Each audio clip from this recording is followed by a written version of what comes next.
பூவுக்குள் ஒளிந்திருக்கும் கனி கூட்டம் அதிசயம்.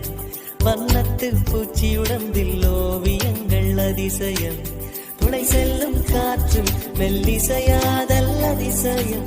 குருநாதர் இல்லாத குயில் பாட்டு அதிசயம். அதிசயமே அசந்து போகும் நீ எந்த அதிசயம். கல் தோன்றி மண் தோன்றி கடல் தோன்றி